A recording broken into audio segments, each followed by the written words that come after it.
Success point परिवार ने जो इतना आदर मान सम्मान दिया उसके लिए मैं इनका कृतज्ञ रहूँगा। एसआई भर्ती परीक्षा 2 बार दी मैंने, 2016 और 2021।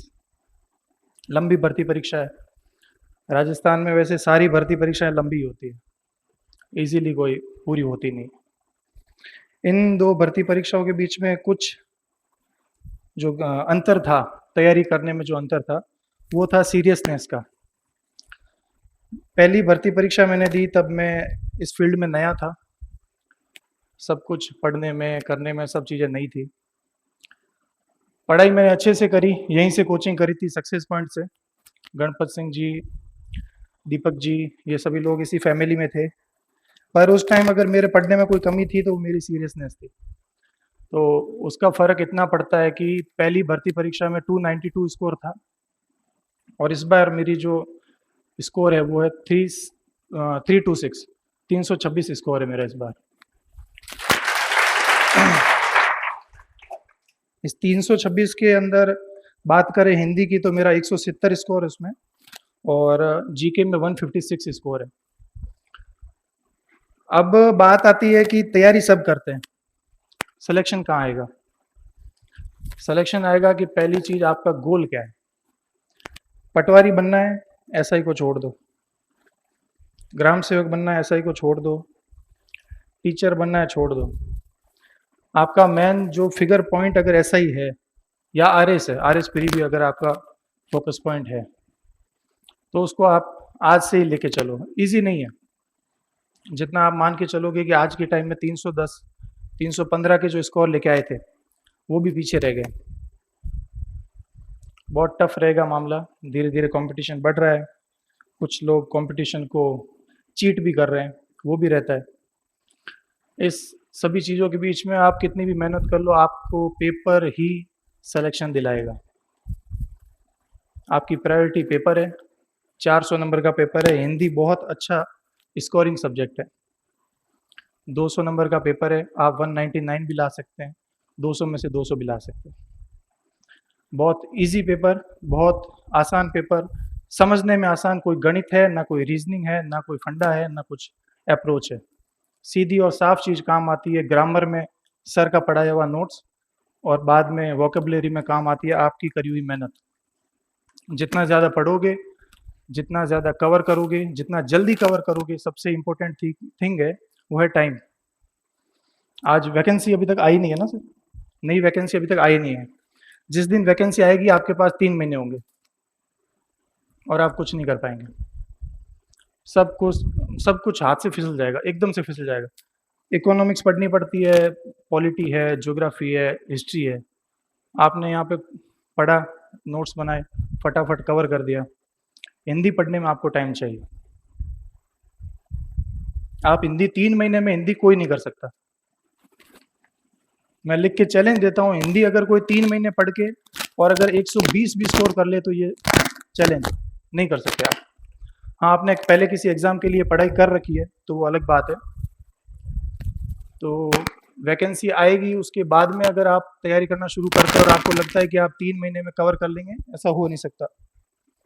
अभी से पढ़ना शुरू करिए, सीरियसली पढ़िए। टाइम बहुत है आपके पास, तकरीबन इलेक्शन ईयर है। आपका एग्जाम लगभग फरवरी मार्च के बाद होगा, इलेक्शन कंप्लीट होने के बाद।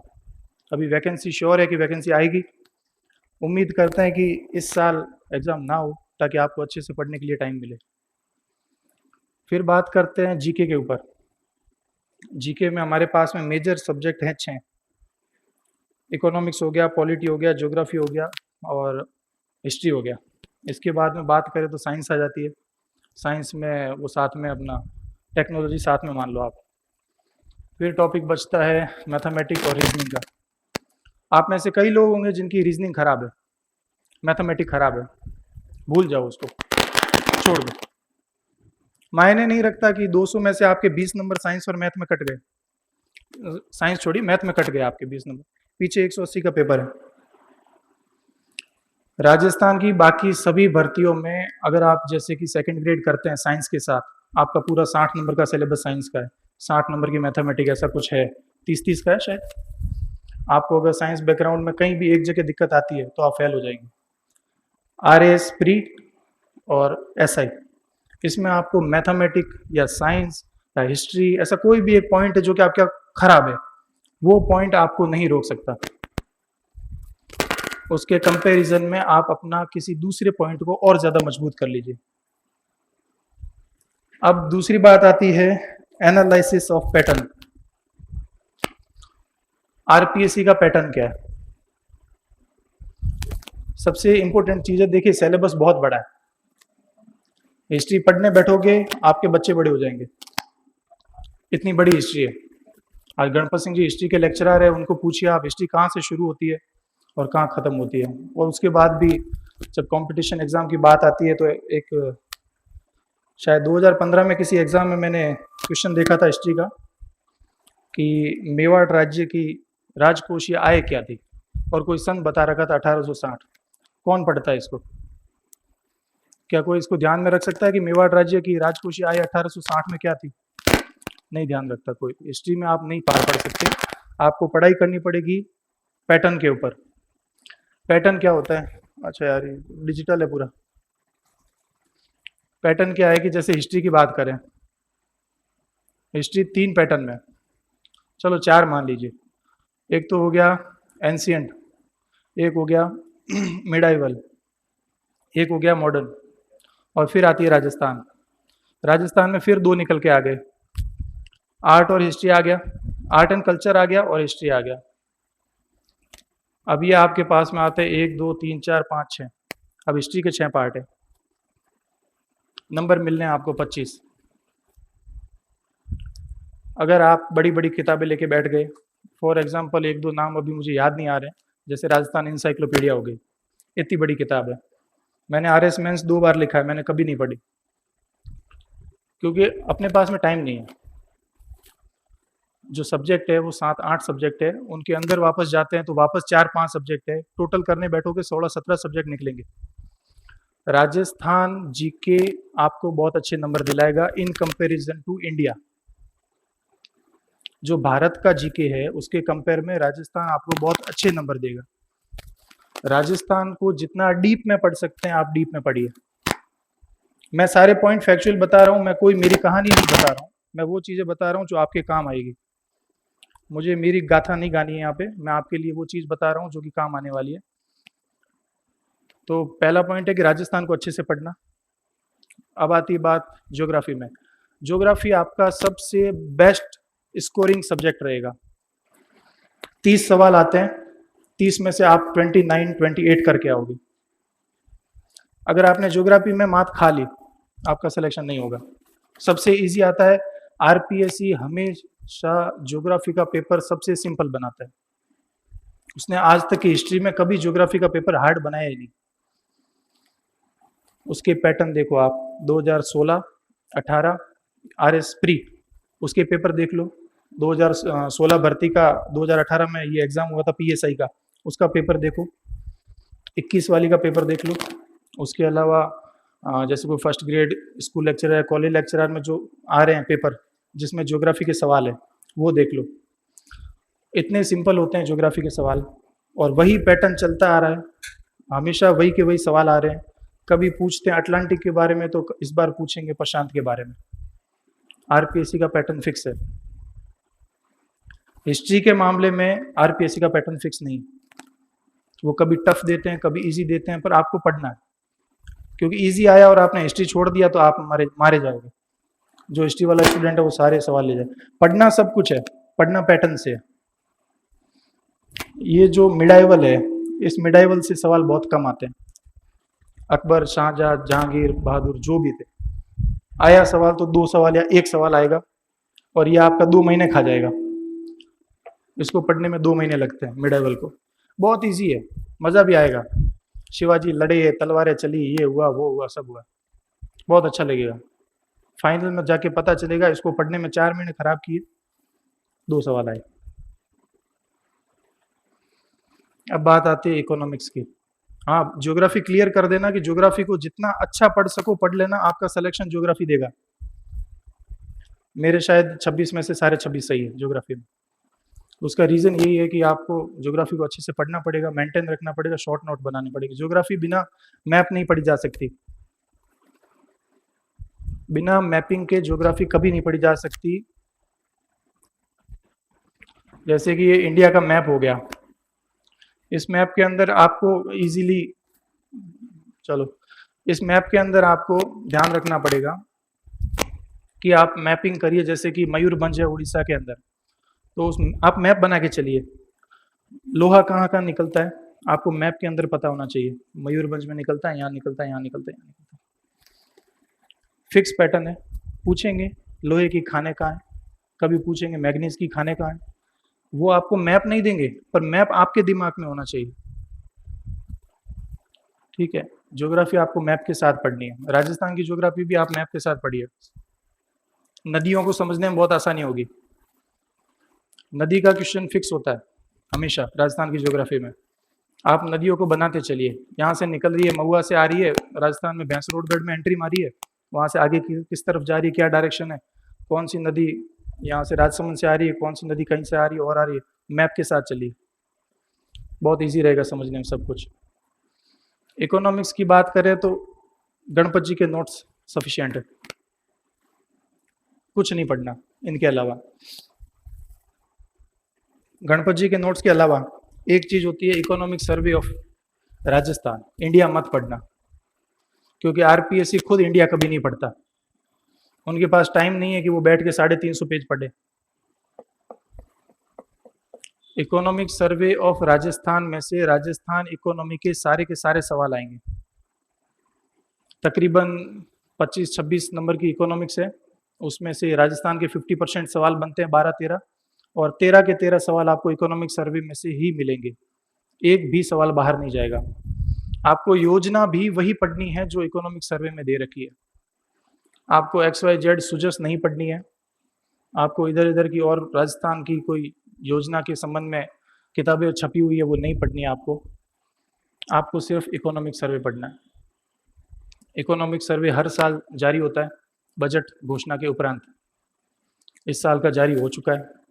अगर इस साल पेपर हो गया आपका तो उसके अंदर सारे सवाल इसी इकोनॉमिक सर्वे से आएंगे, चाहे वो RS का हो चाहे वो SI का हो।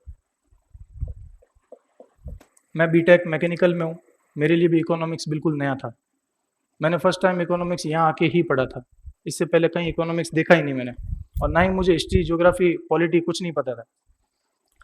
विडम्बना कह लीजिए, इंजीनियरिंग सबसे बेरोजगार व्यक्ति है इस दुनिया का, और ये हकीकत है, इसलिए हम अपना फील्ड चेंज करते हैं और हमारे लिए दूसरा एक ही फील्ड बचता है, वो है GS प्रिपरेशन। तो मेरे लिए भी ये सब कुछ नया था, मैंने भी पहली बार पढ़ा। हाँ, तैयारी में फ़र्क होता है, फर्स्ट टाइम मैंने सीरियसली पढ़ाई नहीं करी, फिर मैंने RS मेंस 2018 10 नंबर से चूका मैं, तब थोड़ा दुख हुआ कि हाँ पास में थे, फिर ऐसा ही आ गई लगती। हाँ, एक जॉब है मेरे पास अभी, जूनियर असिस्टेंट लगा हुआ हूँ मैं कलेक्ट्रेट में, बहुत कम टाइम मिलता है मुझे पढ़ने के लिए, सुबह 9:30 जाते हैं, 7:30 8:30 आते हैं, इसलिए मैंने सर को बोला था 8 बजे के बाद टाइम रखो मेरा, क्यों 8 बजे के बाद ही मैं आ सकता हूँ। इस नौकरी में रहते हुए भी 50 दिन मुझे मिले थे, एग्जैक्ट 50 डेज रिवीजन के लिए, SI प्रिपरेशन में रिवीजन के लिए मुझे सिर्फ 50 दिन मिले थे। मेरे स्टाफ ने मुझे कोई छुट्टियां वगैरह कुछ नहीं दी, कलेक्टर साहब से बात करने का तो मतलब ही नहीं था, क्योंकि वहां तक बात पहुंचाने के लिए भी आदमी चाहिए। स्टोर रूम होता है हमारा इलेक्शन का, जिसे हम मतदाता सूचियां वगैरह सारी वहीं पे स्टोर करके रखते हैं, उसी स्टोर रूम में मैंने 50 दिन पढ़ाई करी है। उसके साथ साथ एक टेस्ट सीरीज मैंने ज्वाइन करी थी, उसका मुझे बहुत सपोर्ट मिला। टेस्ट सीरीज बहुत ज़्यादा इम्पोर्टेंट है। अगर आप टेस्ट सीरीज के पेपर में, जैसे मान लीजिए सर ने टेस्ट सीरीज का पेपर लिया, 100 सवाल दिया आपको हिंदी में से, आप अगर 80 लेके आते हो, आप खुश हो गए, सिलेक्शन हो गया? नहीं होगा, डिपेंड करता है पेपर कैसा था। अगर 100 नंबर का पेपर है, आपने अगर 60 ही लेके आए और वो पेपर सच में 60 का था और आप 60 लेके आ गए, तो आपका सिलेक्शन हो जाएगा। पेपर अटेंड करने पे ही डिपेंड करता है। आपको पेपर की शक्ल देख के पता होना चाहिए पेपर कैसा है। 18 नहीं, हाँ शायद 18 या 21 था। RS प्री का पेपर है, पॉलिटी के सवाल देखना, पॉलिटी के सारे सवाल देखना। भले भले को हिला दिया था उस पेपर ने। और किस्मत कहिए बदकिस्मत कहिए, वो मैंने जैसे ही पन्ना पलटा मेरी पॉलिटी ही शुरू हुई थी। शुरू के 16 सवाल में से एक भी नहीं आता था मेरे को। पेपर बंद करके पीछे से शुरू किया, ज्योग्राफी आ गई। उस ज्योग्राफी में 32 सवाल थे, सारे कर दिए, तो वो लाइन मिल गई वापस, थोड़ा मन हल्का हो गया। पेपर में कुछ सवाल छोड़ने के होते हैं, कुछ सवाल करने के होते हैं, मैक्सिमम तो करना ही है, उसके बिना सिलेक्शन है ही नहीं। आपको लेके चलना है कि अपने को 80% तो सिक्योर करना है। अगर आप SI की प्रिपरेशन कर रहे हैं, आपको 80% सिक्योर करने हैं, 320 नंबर, चाहे लेडीज़ हो या जेंटलमैन जो भी हो, आपको 320 नंबर सिक्योर करने। मैंने ऐसे लड़के भी देखे हैं जो 315 वाले थे, नंबर नहीं आया, मेरे दोस्त ही थे काफ़ी। यहाँ पे युवराज सिंह जी अच्छी अच्छी फैकल्टी बुला रहे हैं। यहाँ पे जो भी टीचर आता है ना, वो घर पे 4 घंटे पढ़ के आता है, आपसे ज़्यादा, और उसके पास 4 किताबें हैं घर पे। क्योंकि वो यहाँ पे आते हैं, वो पैसे के लिए नहीं आ रहे हैं, वो अपने नाम के लिए आ रहे हैं। सबको अपना नाम प्यारा है। आज सर को बहुत खुशी है कि उनका पढ़ाया हुआ स्टूडेंट 82 रैंक लेके आया। ठीक है, ये यहाँ पे आते हैं आप सबके लिए। आप में से कोई सेलेक्ट होगा, कोई RS बनेगा, कोई IAS बनेगा, सर को खुशी होती है। ये अपने बच्चों को, बीवी को कह सकते हैं कि मैं वहाँ जाता हूँ, वहाँ पढ़ाता हूँ, मेरे पढ़ाया हुआ बच्चा ये बना है। आप 5 किताब पढ़ लो चाहे 6 किताब पढ़ लो, आप इतनी एफिशिएंसी के साथ नहीं पढ़ सकते, ना ही आपको पता चलेगा क्या पढ़ना है क्या छोड़ना है। ये रोज पढ़ के आते हैं। आज सर्वनाम चल रहा है, शायद क्या चल रहा था अभी, कुछ क्रिया चल रही थी, तो क्रिया के रेफरेंस के लिए सर के पास आपसे ज्यादा बुक है। हाँ, अलग बात है कि अब ये उस स्टेज पे चले गए, इनको पढ़ने की जरूरत नहीं पड़ती है, पर ये जो आपको पढ़ा रहे हैं उससे बाहर कुछ नहीं आएगा। पॉलिटी का पेपर भी डिपेंड करता है कोड पे। मैं आपको लिख के देता हूँ, राजस्थान की पॉलिटी, इंडिया की पॉलिटी, आप तकरीबन 6 साल के पेपर उठा लीजिए, पूरा कोड पे चलता है। एक सवाल पक्का आएगा जिसमें ये होगा, या तो RPSC का पूछ लेंगे, या न्यायाधीश का पूछ लेंगे, या राज्यपाल का पूछ लेंगे, उसका कार्यकाल कितना है। एक सवाल पूछ लेंगे कि जैसे अभी था, राज्य निर्वाचन आयोग के प्रमुख को क्या कहा जाता है, मुख्य कार्यकारी अधिकारी एवं सचिव। उसमें फिर ऑप्शन दे दिए, सचिव, ये दोनों, ऐसे करके दोनों में से कोई नहीं। बहुत सिंपल पेपर होता है, आपको वही पढ़ना है जो सर पढ़ा रहे हैं। 2-3 कोचिंग सेंटर मत पकड़ लेना। यहाँ पे इनसे पढ़ रहे हो, घर जाके वीडियोस देख रहे हो स्प्रिंग बोर्ड की, शाम को टेस्ट सीरीज किसी फलाना जी की दे रहे हो, जब एग्जाम पास में आया तब नोट्स लेके आ गए उत्कर्ष के, सब दही रायता हो जाएगा पूरा, कुछ नहीं बचेगा। दूसरा, लंबा जा रहा है इंटरव्यू सर, लेट तो नहीं हो रहा सर? सूटेबल प्लान, अभी टॉपिक में तीसरे पॉइंट पे आया हूँ, सूटेबल प्लान। कुछ लोग बोलते हैं 6 घंटे पढ़ो, 12 घंटे पढ़ो, पढ़ते ही रहो, सिलेक्शन हो जाएगा, नहीं होगा। जिंदगी के सारे काम करने पड़ते हैं। आप में से कुछ मैरिड भी होंगे, किसी के बच्चे भी होंगे, किसी के मदर फादर बीमार भी होंगे। तसल्ली मिलती है पहले अपने सारे काम निपटाने से। आज शाम को पापा ने खाना खाया है, ये जब पता होता है ना, तभी अच्छे से पढ़ाई होती है। कुछ लोग अपने आप को बहुत हार्ड एनवायरनमेंट में रोक देते हैं। कमरा बंद कर लिया, एक टेबल है, अच्छे से सोऊंगा भी नहीं, सोऊंगा भी नीचे, नींद नहीं आनी चाहिए, नींद आई रात को तो मैं पढ़ूंगा कैसे? अरे पढ़ने के लिए पूरा दिन है ना यार। अपनी जो दैनिक लाइफ है उसको खत्म मत करो। आपके कुछ शौक है, आप क्रिकेट विकेट खेलते हैं, आप घूमने जाते हैं, आपके कुछ दोस्त हैं, सबसे मिलिए। हाँ, उतना मिलिए जितना काम का है। ये नहीं कि शिमला निकल लिए, चलो 4 दोस्त मिल गए घूम गए, क्लास पढ़िए वापस आके कर लेंगे, नहीं। जितनी रिक्वायरमेंट है उतना करिए, खुद को परेशान मत करिए, अपने साथ में अन्याय मत करो। मैं पढ़ूंगा तो पढ़ूंगा ही पढ़ूंगा, वो वाली बात मत करना। और घूमने जाऊंगा तो 10 दिन बाद आ जाऊंगा, कोचिंग के नोट्स वगैरह देख लेंगे, क्या नहीं आएगा समझ में, नहीं आएगी। इतना आसान नहीं है सब, आजकल बहुत टफ हो गया है। एक टाइम था 50% नंबर लाते थे आपका सिलेक्शन हो जाता था। हाँ, दूसरी बात एक और मैं अभी जोड़ना चाहूंगा, एक मार्केट में होती है अफवाह, अफवाह पे मत जाओ। पेपर मिल रहा है 15 लाख में, नहीं मिल रहा। आपको लेना नहीं है ना, तो बस उन बातों पे मत जाओ। सर सारे सिलेक्शन तो पेपर से होते हैं, पढ़ने वालों के नंबर कहाँ हैं? पढ़ने वालों के आते हैं नंबर। मेरा छोड़ो, मेरा एक और दोस्त भी है रिचपाल सिंह गोदारा करके, उसका भी, उसकी शायद 25 रैंक है। इंटरव्यू में उसको भी थोड़ा मार दिया, इंटरव्यू मुझे भी थोड़ा मार दिया, होता रहता है। तो ये जो अफवाह तंत्र है ना, उससे दूर रहो। एक्स वाई जेड कोई भी कहता है कि तैयारी करने में आजकल रखा क्या है, सिलेक्शन होता ही नहीं, क्यों नहीं होता? वो जितने उसके पास कितने होंगे, 342 नंबर होंगे, तुम 343 ले आओ। रोक थोड़ी सकता है तुमको कोई पढ़ने से, पेपर तुम्हारे हाथ में भी आएगा, उसके हाथ में भी आएगा। ये आउट वाउट वाले सारी बातें होती है, इनमें कुछ नहीं रखा है, अपनी पढ़ाई पे फोकस रखना सबको। फिर टॉपिक आता है मटेरियल, फिर टॉपिक आता है मटेरियल का, आपके पास में पढ़ने के लिए क्या है। पर डिपेंड करता है, आपके पास में बहुत सारे सब्जेक्ट हैं, history, polity, economy, science. Science पढ़ने बैठोगे तो उसमें तो हालत खराब हो जाएगी। जो साइंस बैकग्राउंड से हैं वो जल्दी जल्दी पूरा कर देते हैं, पर उनके भी नंबर नहीं आते हैं। आरपीएससी की साइंस बहुत टफ होती है। साइंस में ये जो आर्ट्स वाले हैं ना, तुमको बहुत फायदा है, दिक्कत नहीं आएगी इतनी, क्योंकि साइंस वाले ये भी उसी स्थिति में, नंबर नहीं आते इनके भी, ये भी मर पड़ के उसमें नंबर लाते हैं अपने टेक्नोलॉजी में, वो आसान है। टेक्नोलॉजी से जो भी सवाल आएगा सारा करंट से आएगा, ये टॉपिक याद रखना। टेक्नोलॉजी में कुछ भी पुराने इतिहास से नहीं आएगा, नहीं पूछेंगे कि चंद्रयान कब रिलीज हुआ था, पूछेंगे अभी क्या हो रहा है। 4 पीएसएलवी दे देंगे, आगे 4 उपग्रह लिख देंगे, मिलान करो, सवाल ये आएगा। साइंस का मैं बोलूँ तो अगर किसी की साइंस बैकग्राउंड है तो वो अच्छे से पढ़ ले, जिसका बैकग्राउंड नहीं है उसके लिए थोड़ी तकलीफ वाली बात है। कोशिश करिए पढ़ने की, खासकर बायोलॉजी, फिजिक्स समझ में नहीं आएगी। अगर आप साइंस बैकग्राउंड से नहीं है तो आपके लिए फिजिक्स तो मुश्किल है, नामुमकिन कुछ नहीं है पर मुश्किल है। केमिस्ट्री अच्छी है, आप कर सकते हैं, बायोलॉजी आप पूरी कर सकते हैं।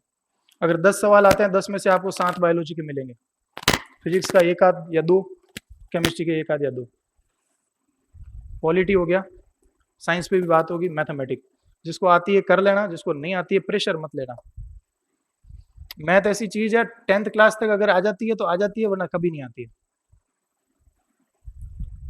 बहुत अलग हो जाएगा। अभी टाइम बहुत है अपने पास, शायद मेरे हिसाब से 8-9 महीने आपके पास, तो आप मैथ्स साइंस जो आपका नॉन बैकग्राउंड है उसको भी सीखने की आप ट्राई कीजिए।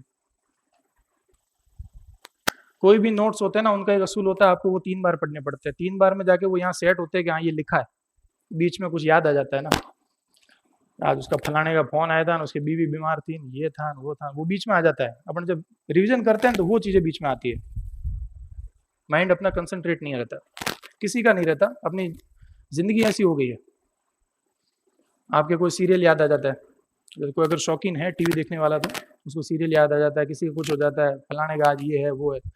ये चीज़ें अपनी कंट्रोल में नहीं है, किसी के भी कंट्रोल में नहीं है। आप ये नोट्स अगर मैं कहता हूँ 3 बार रिवीजन कर लेते हैं तो आपको सब आता है, सब कुछ आता है आपको, खूब है, सफिशिएंट है। अब बाकी फैकल्टी को मैं इतना नहीं जानता, पर दीपक सर को और गणपत जी को मैं जानता हूँ, उनका पढ़ाया हुआ बाहर कुछ नहीं जाएगा। सर मैंने अभी जो वापस हिंदी का दिया वो भी आपके नोट्स पढ़ के ही दिया मैंने और कुछ भी नहीं पढ़ा। टेस्ट सीरीज के बारे में आपको कह चुका, भागो मत, होता है नया नया, मैं भी तैयारी करने आया था, टेस्ट सीरीज जिस दिन होती थी उस दिन बैग उठा के भाग जाते थे, यहाँ से भी भागे, स्प्रिंग बोर्ड से भी कभी कभार भागे थे हम कि नहीं यार आज पढ़ा हुआ नहीं है चलो। वो मैच्योरिटी तब आती है जब आप 4 बार बचीड़ खा लेते हो। खाया मैंने कई बार खाया, आप भी खाओगे। अभी काफी बच्चे तो इतने छोटे छोटे दिख रहे हैं ना, ये ऐसे लग रहा है कि इनकी तो अभी उम्र भी नहीं है ऐसा ही बनने की। हाँ वही तो, इनकी तो अभी उम्र भी नहीं दिख रही है कि ये कुछ इतना जल्दी कर देंगे, पर बहुत बाद में अकल आती है, बादाम खाने से नहीं बचीड़ खाने से आती है, सही बात है। वो अकल आएगी तब आपको पता चलेगा, कोई फर्क नहीं पड़ता टेस्ट में क्या, आपको अपना कॉन्फिडेंस डेवलप करने के लिए टेस्ट सीरीज देना है। मैंने लड़के देखे हैं यहाँ से पढ़ के जाते हैं किताबें भर भर के, वहाँ रस्ते पूरे में किताब पढ़ते हैं। मेरे साथ में गंगानगर चले थे आरएस प्री की एग्जाम देने के लिए, मेरे स्टाफ दे, मैंने कहा तू पूरे साल तो नहीं पढ़ा, आज क्यों पढ़ रहा है? तो अगर यार इसमें से पक्का सवाल आएगा, ठीक। फेल हो गया, 36 नंबर आए थे 200 में से। वो अलग बात, नहीं पढ़ सकते आप, 1 दिन पहले 2 दिन पहले आप नहीं पढ़ सकते। आप पढ़ोगे आपके हाथ पैर फूल जाएंगे, अपना मेंटली ऑर्डर बहुत डिपेंड करता है कि आप पेपर कैसे क्लियर करेंगे। आप शांत हैं, आप ठंडे दिमाग से पेपर देने जा रहे हैं, आपको नर्वस नहीं होना है। वहाँ पेपर देने जाते हैं तब कई बार वहाँ के जो लोकल स्टाफ होते हैं सेंटर पे, वो भी बदतमीजी करते हैं, उनसे भिड़ना नहीं है। मैंने कई बार देखा लोग भिड़ जाते हैं, लड़ लेते हैं कांस्टेबल से। अपने को क्या करना है, उसने क्या मांगा, आईडी प्रूफ लेके जाना है, फोटो लेके जाना है। पहले से तैयारी ऐसी रखो ना कि अपने को किसी जाके भिड़ना नहीं है। एक और है कि आप जिस दिन पेपर देने जाते हैं उस दिन एटलीस्ट आप रईस बन के जाइए।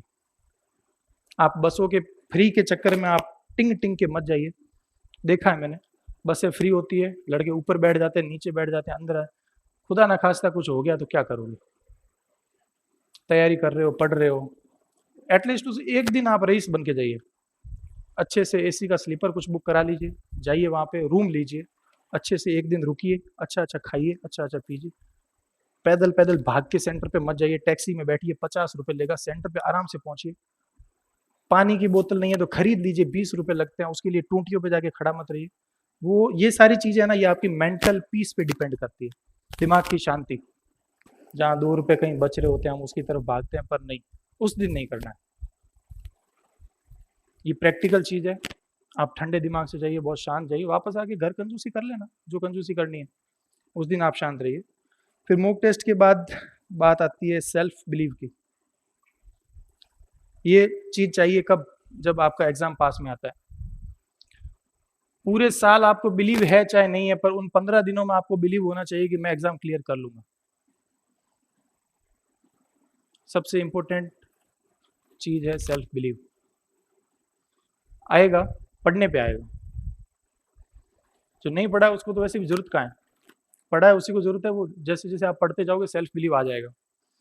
फिर बात करते हैं सराउंडिंग्स। आपके दोस्त, आपके मित्र, आपके रिलेशनशिप मेंबर्स, आपके फैमिली मेंबर्स, आपकी पत्नी, आपके पति, जो भी आपकी जो सराउंडिंग है वो हमेशा पॉजिटिव होनी चाहिए। 4 दोस्त ऐसे मिल जाएं जो कहते हैं चल पार्टी करते हैं, उससे बेटर है कि घर पे जाके मम्मी के मुंह से सुन लो कि बेटा पढ़ाई कर ले। इंपॉर्टेंट है, खासकर इन 4 महीने में, ये जो एग्जाम के 4 महीने, इनमें ये आपके लिए बहुत डिपेंड करता है कि आप कैसी सराउंडिंग में आप जी रहे हैं। ऐसा ही छोड़िए, आपको आईएएस बनना है तब भी आपको सराउंडिंग अच्छी चाहिए। संगति ही डिपेंड करती है। सर कोई अच्छा आपको शायर वायर है तो कुछ सुना सकते हैं शायरी वायरी, बाकी मुझे इतनी आती नहीं है, पर सराउंडिंग बहुत डिपेंड करती है। दोस्तों यारों में नॉन डिबेचुअल कम्युनिकेशन कीजिए। ये बात होगी आपकी, आपको क्या करना है। फिर बात आती है फिजिकल एस्पेक्ट्स की।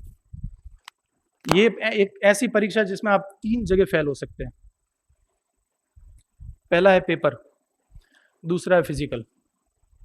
अगर आज आप फिट नहीं है तो पहले ही देख लो, किसी की हाइट 163 है, 170 ऐसा कुछ है, 163 है शायद, उससे कम है तो गलत दिशा में मत जाओ आज ही। वो जो भी फिजिकल माप है वो देख लो एक बार। किसी का सीना 85 नहीं है तो कोशिश करो, जिम विम जाओ, शरीर बना के रखो। एकदम नहीं बनेगा, रेस करो, स्टेडियम जाओ, भागो दौड़ो। नशे पत्ते अगर करते हो तो छोड़ दो। अपना फिजिकल एस्पेक्ट्स तैयार रखो। क्या क्वालिफिकेशन है, चिनअप कितने करने हैं, 7 करने हैं, आज से शुरू कर दो। क्या फर्क पड़ रहा है, 10 मिनट जाके चिनअप ही तो निकालने, घर आके बैठना है वापस। लड़कियों को वो फेंकना पड़ता है गोला, बहुत टफ होता है वो, दिखता आसान है, वो 4 किलो का होता है। लड़कों से नहीं फेंका जाता है, उसकी प्रैक्टिस करो। शुरू करो 1 किलो से, 2 किलो, 3 किलो, 4 किलो, फिर नहीं होता है, विटामिन डेफिशिएंसी आ जाती है, फिर होता नहीं है, गोला फेंकना आसान नहीं होता है। बात आती है लॉन्ग जंप की, लड़कों को लड़कियों दोनों को करना है, आसान नहीं होता, वो भी फाउल होता है उसमें। एक चांस मिलता है SI में सिर्फ लॉन्ग जंप का। मैं 2018 भर्ती में बाहर निकलने का 2016 भर्ती में बाहर निकलने का कारण जो मेरा है वो है लॉन्ग जंप। पेपर में नंबर थे 292, सिलेक्शन हो जाता मेरा। डूंगरा राम जी है शायद 65 रैंक है उनके और मेरे सेम नंबर है, वो भी ऐसा ही बने हुए हैं पिछली भर्ती में, नंबर हमारे सेम। पर मैंने यहाँ पे जब तैयारी करना शुरू किया, मुझे पता नहीं था कि एक चांस ही मिलेगा लॉन्ग जंप में। मस्ती में कूदते थे, 15 फीट कूद लिए, 14 फीट कूद लिए, खूब है। वहाँ गए चिनअप, तो वैसे भी यहाँ चिनअप हो नहीं रहे थे, बहुत कम तैयारी करी थी मैंने। इतना सीरियसली क्या, इतना इजीली ले लिया उस एग्जाम को कि मुझे लगा सब हो जाएगा, नंबर अच्छे हैं, सब हो जाएगा। मैं फेल हुआ था फिजिकल में। चिनअप पहले हुए, चिनअप हमसे हुए नहीं, हमको पूरा कॉन्फिडेंस था, रेस कर लिया, रेस में 40 में से 40 है, नंबर लाने हैं 10, लॉन्ग जंप तो 13 फीट कूदेंगे तो भी 10 आ जाएगा, लॉन्ग जंप हो गया फाउल। और उस दिन मैं जितना भारी मन लेके वापस आया था अजमेर से बाड़मेर, उतना मैंने कभी भारी मन रखा भी नहीं अपना। फिजिकल आज से शुरू कर दो। अगर आपको तैयारी करनी है फिजिकल में 1 साल लगता है, अगर किसी से चिनअप नहीं होते आपको चिनअप करने में 1 साल लगेगा। सबसे टफेस्ट पार्ट है चिनअप लड़कों के लिए, लॉन्ग जंप रेस टफ नहीं है। कई ऐसे लड़के मैंने देखे जिनके 326 नंबर, 340 नंबर, पदम सिंह एक मित्र है, दोस्त है, 340 के अराउंड उनके नंबर थे और वो फिजिकल में फेल हुए इस साल। अभी वो शायद ग्राम सेवक है लगे हुए, जब भी मिलते हैं उनकी सूरत बयान करती है कि फिजिकल नहीं हुआ। सब कुछ मेहनत करने के बाद फिजिकल धोखा दे देगा। चलिए फिजिकल की बात हो गई, अब बात आती है तीसरे फेज की जहां आप बाहर हो जाओगे, वो है इंटरव्यू। लोग बोलते हैं इंटरव्यू में पासिंग नंबर मिलते हैं, नहीं मिलते हैं। शैतान Solanki ST category 308 number, physical interview fail. उसने आरटीआई लगाई है नंबर मांगने के लिए कि मुझे कितने नंबर दिए इंटरव्यू में, और आरटीआई का क्या जवाब आता है देखते हैं। इंटरव्यू में उसको फेल कर दिया, एसटी कैटेगरी से था, 308 नंबर है। अब बोलिए, जनरल वालों के नहीं होते इतने नंबर। चौटन में बॉर्डर साइड किसी गांव का रहने वाला है, आर्थिक रूप से समृद्ध भी नहीं है। कई बार उसके फोन आते हैं कि मेरे साथ क्या हो गया।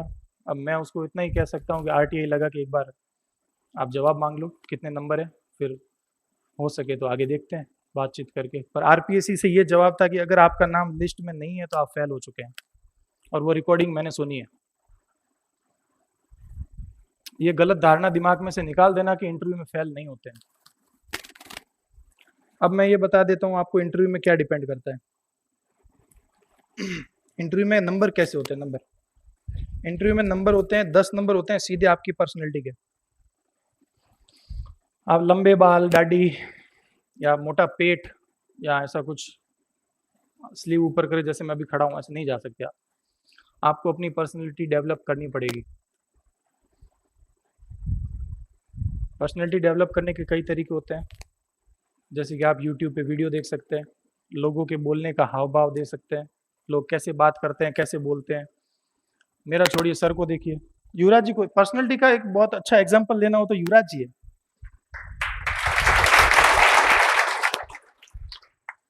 ये इतने वर्सटाइल व्यक्ति हैं कि कभी कभी इनसे देख के जलन होती है कि आदमी है या क्या है। इन्होंने एक्टिंग की दुनिया में भी कदम रखा, आपको शायद किसी को पता हो चाहे नहीं हो। ये पहले एक फिल्म इंडस्ट्री एरिया में भी थे, वहाँ से वापस आए तो बिजनेसमैन के रूप में भी थे, फिर एजुकेशन फील्ड में आए, फिर ये चिकित्सा के फील्ड में आए, और पता नहीं अब तो इनका कहाँ कहाँ व्यापार क्या क्या है, इनको भी शायद इतना याद नहीं है।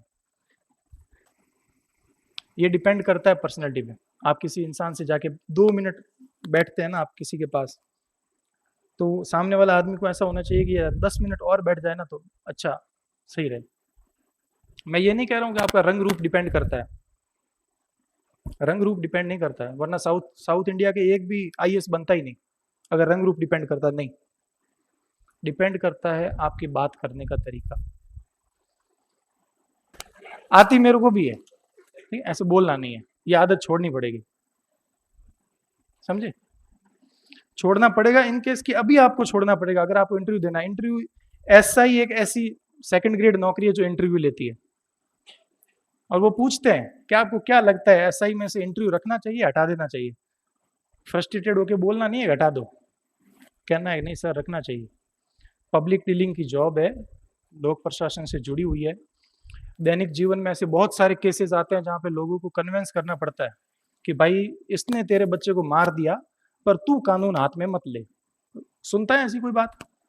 कोई नहीं सुनता। वो उसको समझाने के लिए इंटरव्यू लिया जाता है, पर्सनैलिटी देखने के लिए। पर्सनैलिटी डेवलप एक दिन में नहीं होगी, सालों साल लग जाते हैं आदमी को। ये एक्टिंग है पूरी। आप अपने नेचुरल जीनोम को नहीं छोड़ सकते। आप घर जाते ही वापस वही भाषा बोलेंगे, पर नहीं, आपको उस एक्टिंग के लिबास में रहना है। ये एक लिबास है, सब झूठा लिबास है। आपको युवराज जी आपके सामने आते हैं कितनी बार हंसते हैं?